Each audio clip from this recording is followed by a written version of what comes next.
Notre balade dans le Haut-Tonkin commence par la visite d'Hanoï, capitale du Vietnam, qui est située au nord du pays, sur les rives du fleuve Rouge.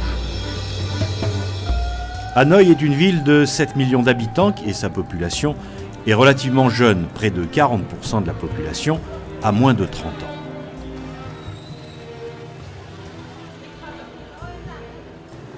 Sur les trottoirs, les petits métiers sont installés, ici un coiffeur, plus loin un cordonnier.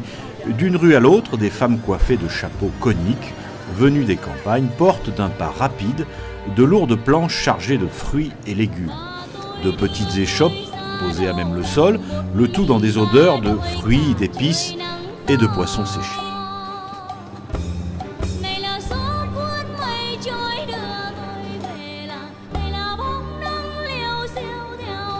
Nous cheminons les différentes rues étroites pour nous rendre au marché couvert de Dong Xuang et nous découvrons des cochons vivants, des poissons des régions côtières, des tortues, autres grenouilles en cage, morceaux de viande prêts à être cuisinés, âmes sensibles s'abstenir. Des oiseaux sont aussi à la vente, ils sont mis en cage sur les balcons des maisons et commerces pour montrer la richesse et la puissance des propriétaires.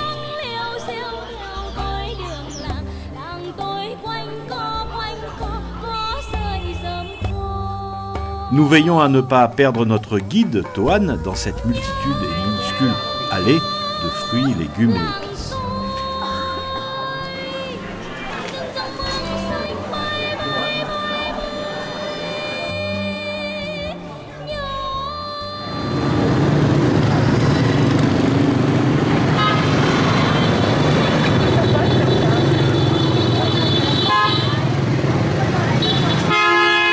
Des cyclopousses promènent quelques touristes, tandis que les klaxons des scooters, disputant la priorité, résonnent à nos oreilles.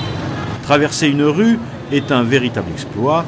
Les engins à deux roues ne s'arrêtent pas pour nous laisser passer, mais nous évitent avec brio.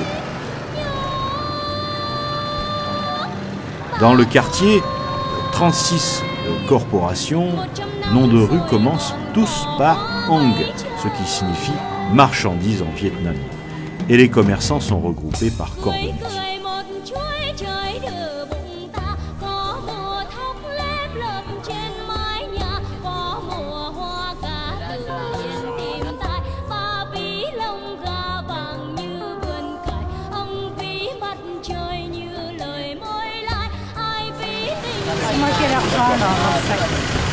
D'accord.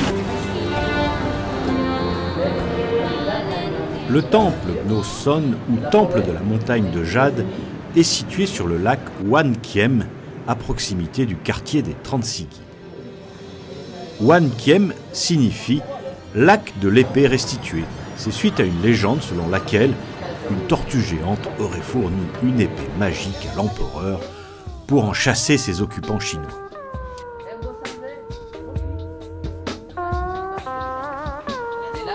Construit sur un îlot, ce temple remonte au XIIIe siècle. Il constitue un endroit de tranquillité et de havre de paix dans la ville bruyante. Ce temple est également dédié au génie du confucianisme et taoïste. À l'intérieur, de nombreuses statues montrent la diversité de la vie spirituelle du peuple et de la coexistence entre différentes religions.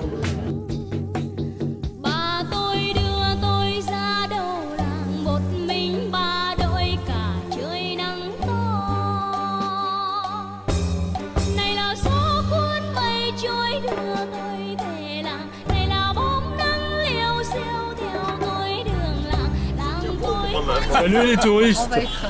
Ça va? Coucou, oui, on étudie. Je vais passer au pingouin derrière. Les pingouins. Ça va les mimi? Ça va. Oh, n'en fais pas trop quand même, attends. Oh là là. Et vous êtes tout seul, madame? Moi je suis toute seule, j'ai perdu mon mec. Vous êtes tranquille, j'ai l'habitude de le perdre, il se perd dans les aéroports, il se perd à l'œil. Oh, ça alors. Dans cette fabrique d'objets en lac, nous assistons aux différentes étapes et à la minutie requise pour la création de ces véritables objets d'art.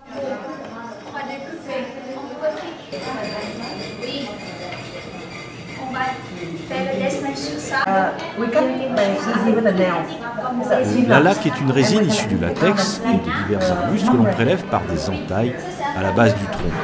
Tous les bois peuvent servir de support à la laque, mais on utilise une plaque de bois de bonne qualité. La laque naturelle s'utilise par application de plusieurs couches très minces qui sont séchées. Chaque couche est poncée pour obtenir un support lisse et plat. La peinture apposée en surface est elle aussi préparée avec la laque dans laquelle est incorporé du camphre pour la rendre plus fluide et obtenir des pigments colorés.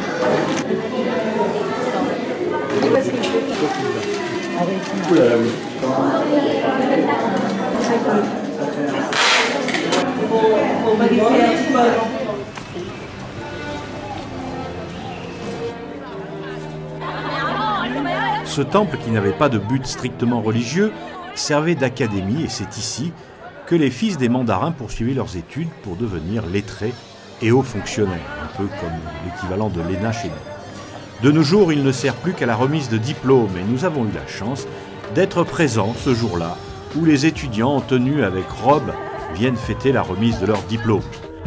Dans cette joyeuse cacophonie, notre ami Michel ne pouvait s'empêcher de se faire remarquer.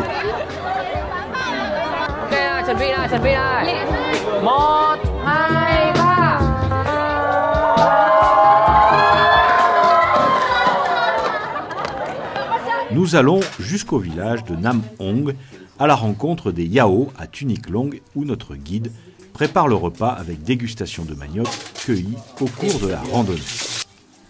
Au centre de la pièce, un feu de bois alimenté par des tiges de bambou permet la cuisson des aliments. Un beau bébé coiffé du bonnet traditionnel est émerveillé par les photos réalisées par Tata Yvonne. Comment il s'appelle? Regarde, il a ça aussi.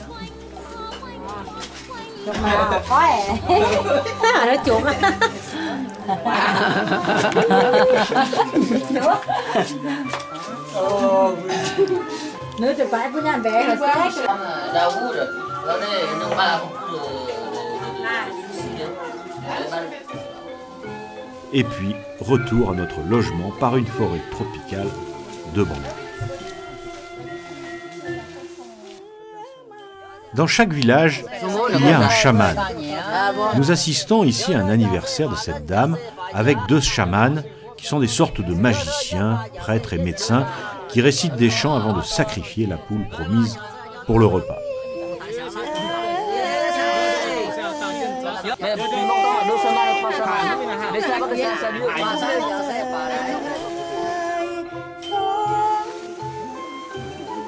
Le Vietnam est un pays avant tout agricole et les paysans pratiquent principalement la culture du riz pour la vente ou pour leur consommation personnelle. La culture du riz nécessite un travail minutieux et difficile. Il y a 2 récoltes de riz par an dans le nord du Vietnam.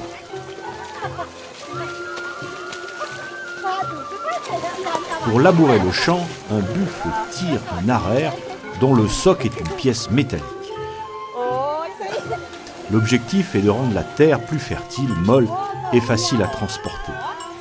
Le buffle est un animal très utile dans ces rivières étroites et en pente où les nouvelles technologies sont loin d'être appliquées.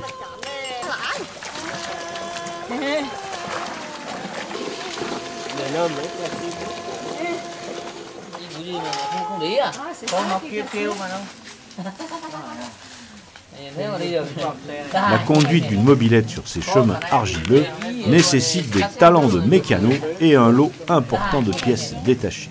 Les routes n'existent pas, les seules voies d'accès sont ces chemins argileux empruntés par les mobilettes.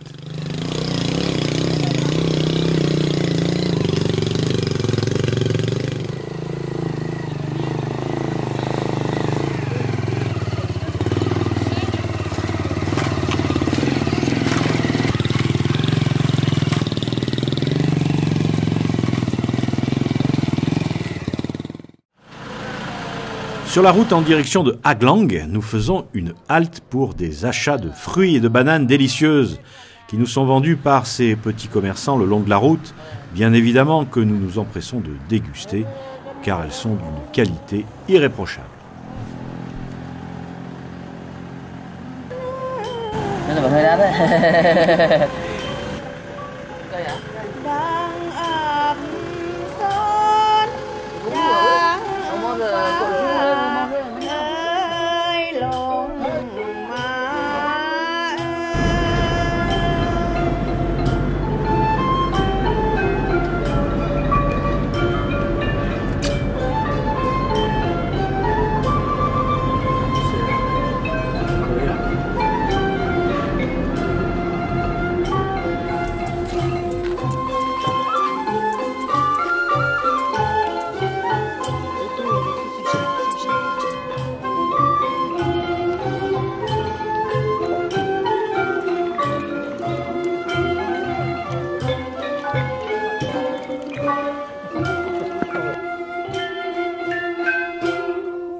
Dans les campagnes, les familles vietnamiennes habitent dans des maisons sur pilotis pour conserver la maison au-dessus des inondations lors des saisons des pluies.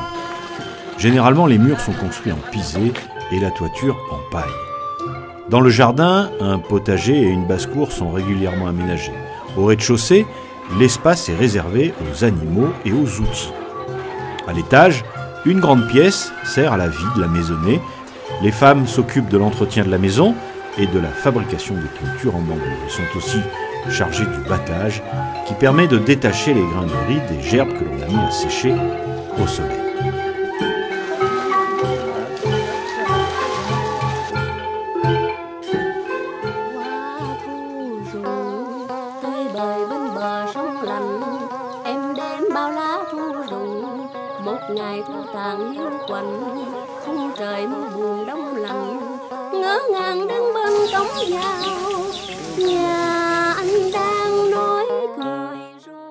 On est dans une chambre d'hôte, on est chez l'habitant. Donc nous mettons nos tatanes pour monter dans les chambres.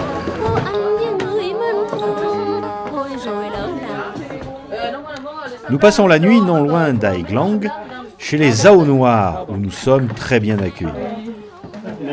Non, après la chambre, je vais monter où on va prendre la douche et on va faire les toilettes, tout ça, en bas. D'accord. De l'eau chaude, c'est un peu équipé. Très Ici, bien. on est dans le village des Nam Dam. C'est les Ao Noirs. Et ça veut dire ce soir, on va dormir chez les habitants, la maison d'hôte. Une nuit chez les habitants.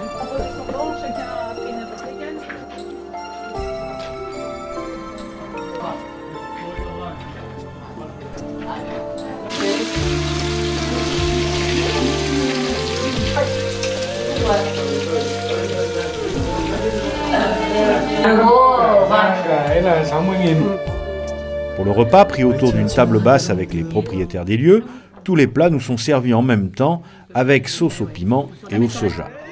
Le riz, gluant ou basmati, est l'élément principal du repas, est accompagné de légumes verts comme brocolis, carottes, courgettes, haricots verts et des viandes de porc et de bœuf, ainsi que des nems, sortes de galettes de riz farcies de viande et de légumes.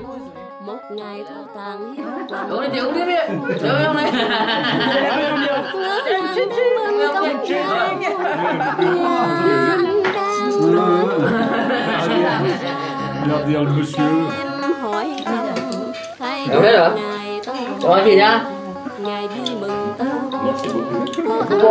Ah non, mais Michel.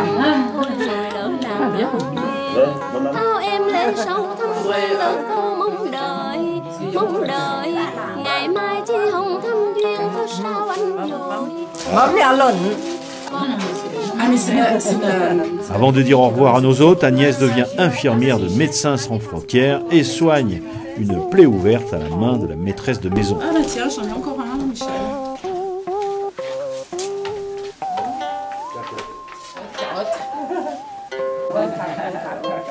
Comme ça. Non, ça fait pas mal à l'Italie. Ça, c'était plus piquant. Bon, ici, on est dans le village de Nam Dam, chez les Ao Noirs, dans une maison traditionnelle.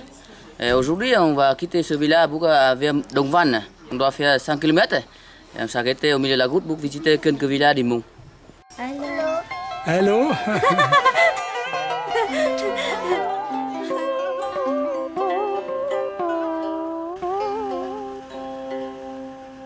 Nous prenons la route pour les marchés de Dong Van et Meovac.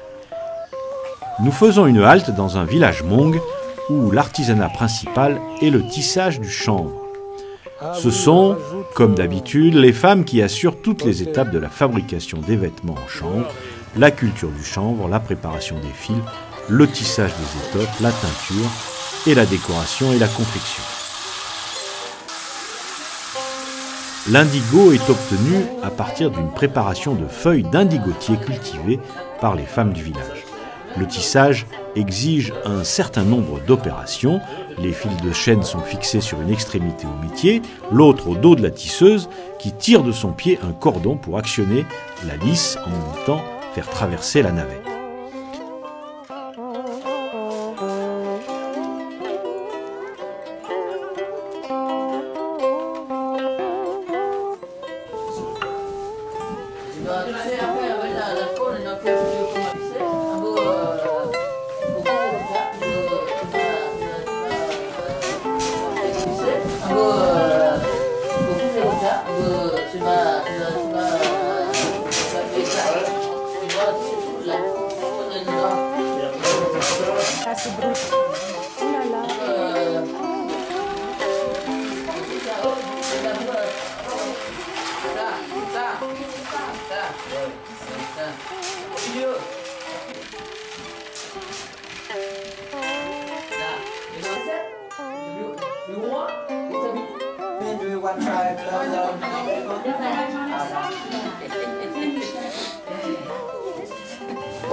Yvonne est habillée de la tenue traditionnelle des femmes monks, ce qui la amuse beaucoup. Je pense que c'est souvent aussi dû, peut-être, à l'alcool de riz bu en quantité non négligeable. Ah, ça va faire 20 000 dingues.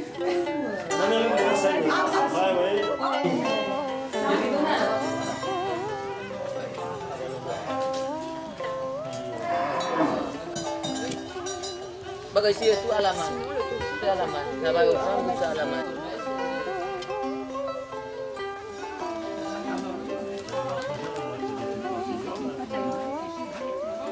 Trop bien là.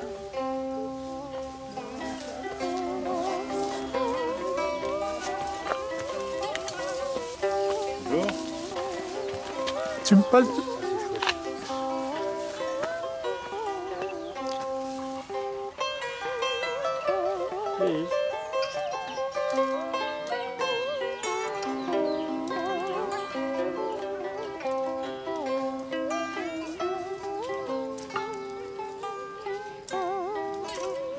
Hello. Hello.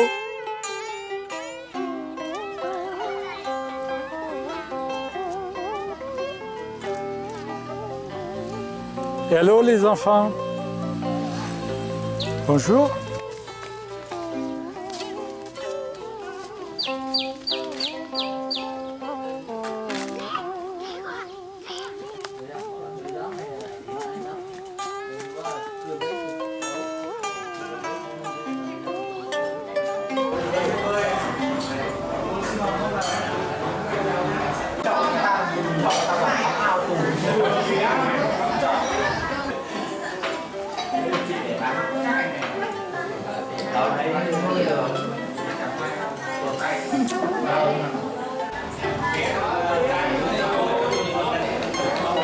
Notre physique d'Européens amuse beaucoup les touristes chinois qui font comme nous, ils nous prennent en photo.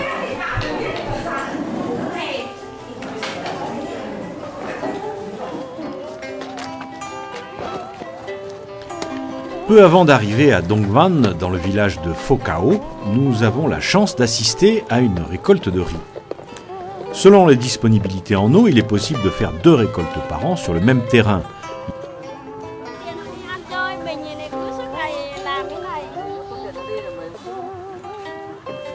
Les opérations nécessaires à la culture du riz sont nombreuses et demandent une main-d'œuvre importante. Les paysans utilisent un matériel simple et peu coûteux. La coupe se fait avec des faucilles et constitue un travail pénible et épuisant.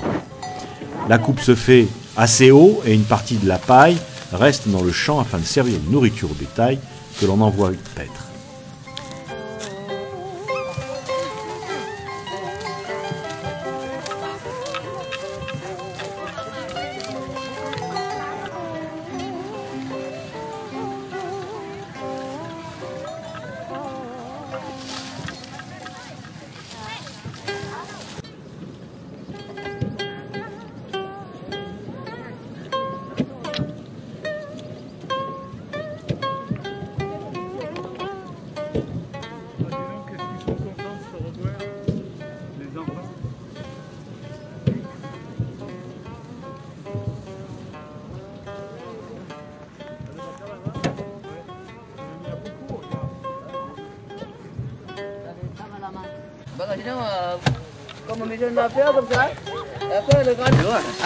Une fois le riz coupé et attaché en fagot, il faut le battre afin de séparer les grains de la paille.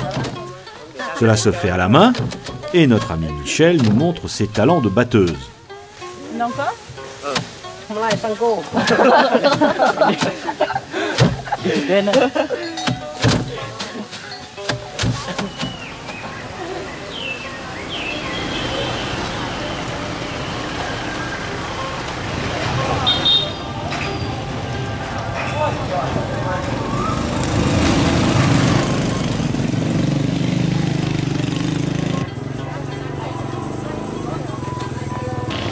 Nous arrivons au marché de Méovac. Le dimanche, c'est jour de marché. Il est partagé entre plusieurs spécialités. Les animaux, les poulets, cochons, chiens, bœufs et le marché est le point de rencontre de nombreuses minorités ethniques venant des villages alentours qui ont revêtu leurs costumes traditionnels.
Maintenant, on va faire une petite balade, donc 3h30. Ouais.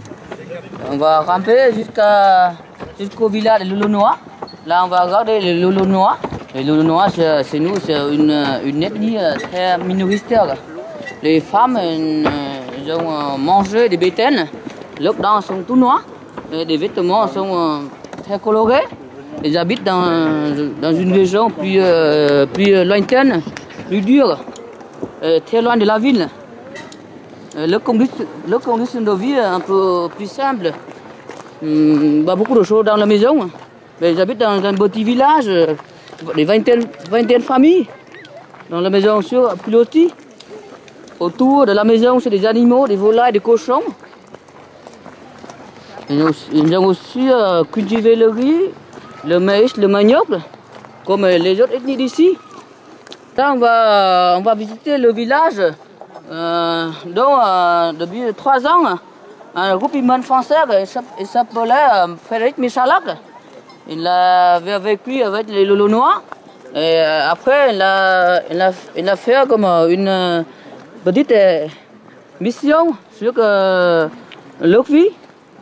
Ça s'appelle Rendez-vous à la terre inconnue. Oui, c'est Hello, hello.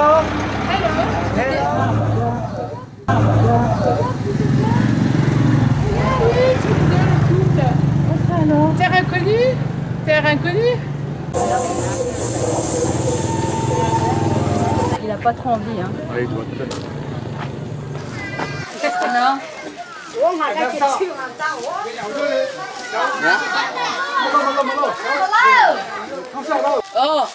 Oh, il nous a invités à entrer dans la maison. Regardez la maison de Lolo. Allez, entrez dans la maison.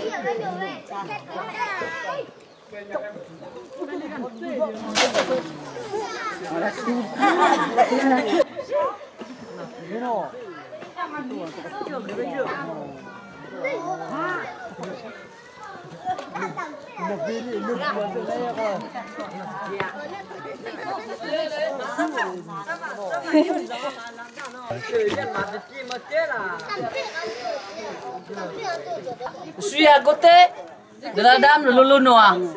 Elle est un peu assez âgée. Et on voit maintenant, ses dents sont tout noires. Et quand les dents sont noires comme ça, j'ai jamais utilisé des dentifrices. Mais ses dents sont toujours solides jusqu'à la fin de la vie.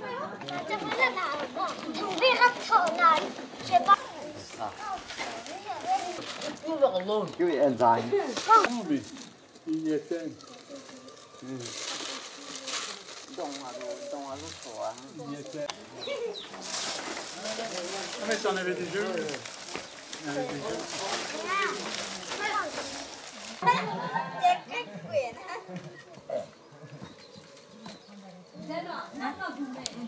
On va aller boire le thé chez une famille Lolo Noir. Donc ça va être sympa. Donc là on est obligé de se déchausser parce que voilà les chaussures. Voilà. Donc on se déchausse. Très mignonne. Beautiful. Belle.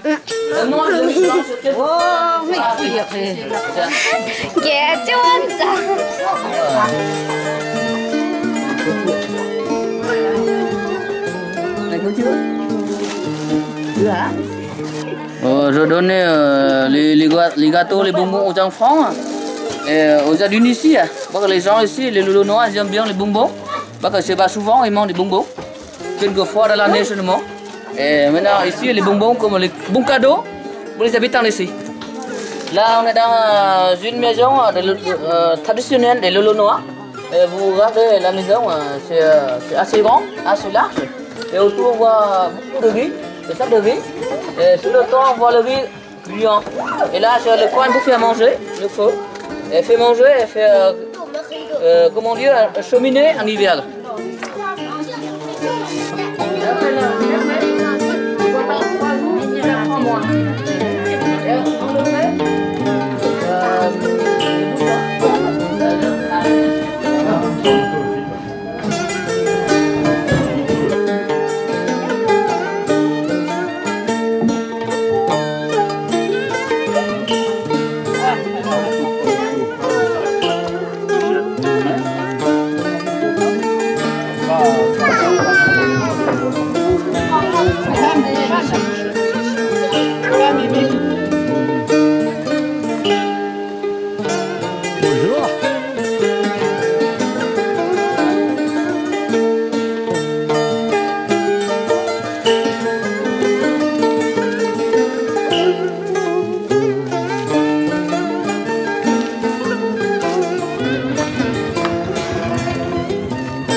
On est dans le village des Nung, c'est à côté de la ville d'Ongkhé.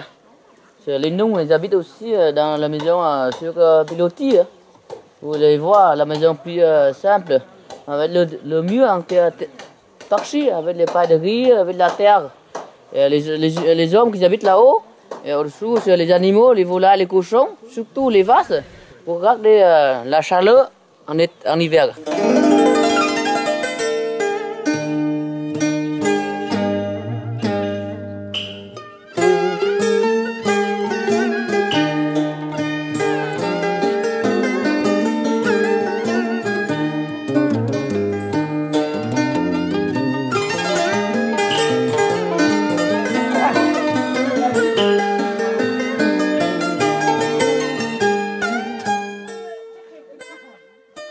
Dans certaines régions du Vietnam, on cultive aussi la cacahuète.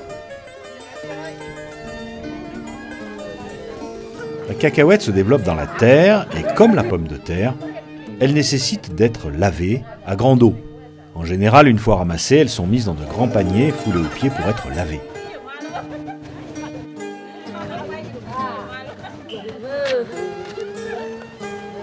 Ces cacahuètes sont transportées à dos d'homme sur des palanches, système de portage composé de 2 paniers en rotin suspendus par des tiges de bambou. Une fois qu'elles sont ramassées, elles sont étendues sur un grand tapis où un tri minutieux permet de séparer les bonnes des mauvaises graines. Ça, les cacahuètes, c'est comme les pommes de terre, on les déracine. Elles étaient là, dans le champ. Et voilà, voilà ce que c'est. On n'imagine pas que les cacahuètes sont... Oui.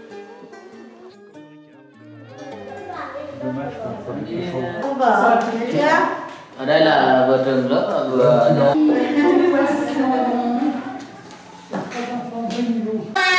bài để chào các ngày bà. Lớp chúng mình rất vui, anh em ta tràn hòa. Lớp chúng mình rất vui, anh em ta tràn hòa tình thân. Lớp chúng mình rất vui, như kéo sớm anh em một nhà đầy tình thân. Quý mến nhau luôn thi đua học trăm tiếng tới, quyết kết đoàn giữ vững bền, giúp đỡ nhau xứng đáng trò ngoan. Hai ba, lớp chúng mình rất vui, anh em ta tràn hòa tình thân. Lớp chúng mình Aujourd'hui, on attend un peu, on va prendre le bateau. On va avoir 3 jours et 2 nuits sur la jungle. On va tout visiter la baie de Long. Sur le bateau, on a beaucoup d'activités. On va faire le kayak, on va visiter le village flottant, on va se baigner, tout ça. Et on va faire une petite balade sur une petite île. Et on va goûter que les produits de mer. Des crevettes, des balouques, des crabes, des coques par exemple, des calamars. C'est délicieux.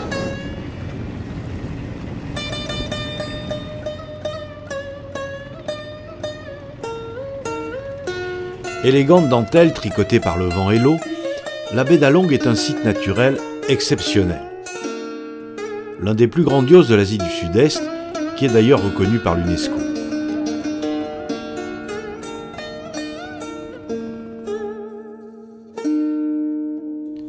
Repère de pirates dans les temps anciens, théâtre de plusieurs batailles navales épiques, cette voie lactée d'îles nimbées de légendes aspire aujourd'hui au bonheur contemplatif des voyageurs.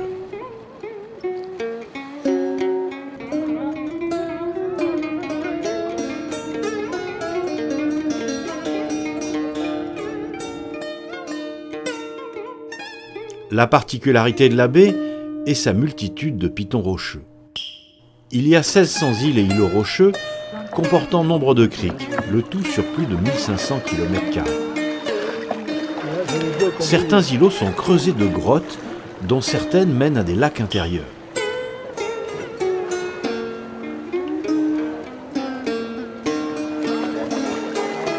Papa? Yvonne. Yvonne, oui. Yvonne, oui. Il faut équilibrer. Oui. Ah bah ça change tout.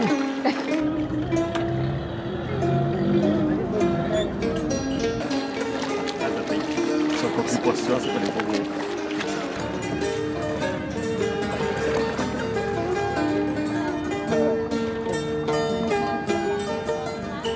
Un peu moins de 2000 habitants vivent dans ces maisonnettes flottantes dans les 200 îlots de la baie d'Along.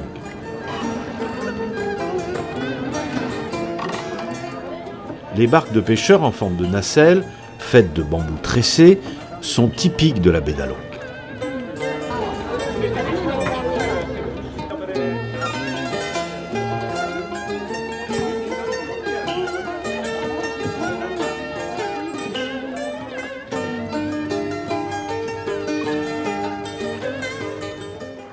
Et maintenant, j'ai beaucoup de familles obligées d'aller habiter au continent. C'est ça, les expulsent d'ici pour qu'ils aillent sur le continent. Parce que les gens ici, ils habitent ici, ils élèvent des produits de mer.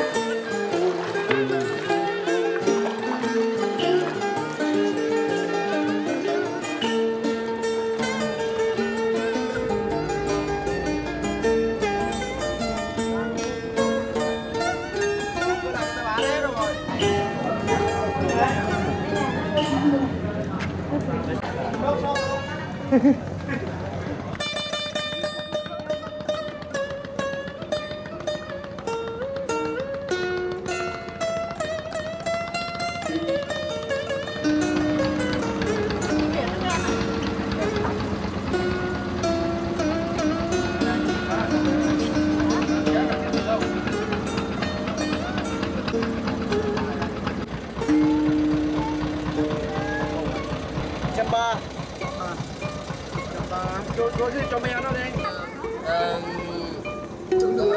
Nói trong ba rẻ quá nó khách ơi, phải nói đây gobi. Đây gobi. Gobi đấy. Cùng ăn.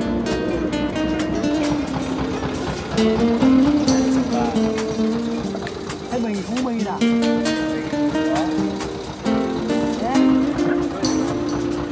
Vô bán rẻ cho mình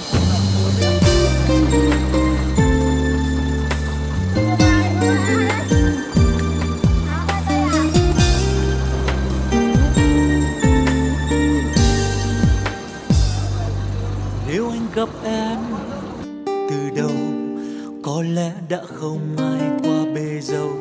Nếu anh được sống từ đầu, vẫn muốn bên em như thời thơ ấu.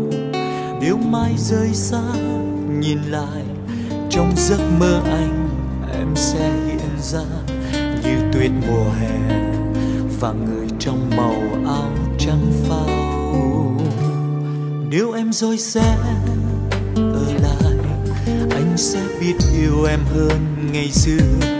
Nếu như màu sắc Allez, santé, merci. anh sẽ về em. On a perdu l'honneur, Thì những nhánh sông hay bao con đường cũng sẽ dâng về một ngày. Anh chờ ngày em đến là ngày tuyết rơi mùa hè, bầu trời lấp lánh.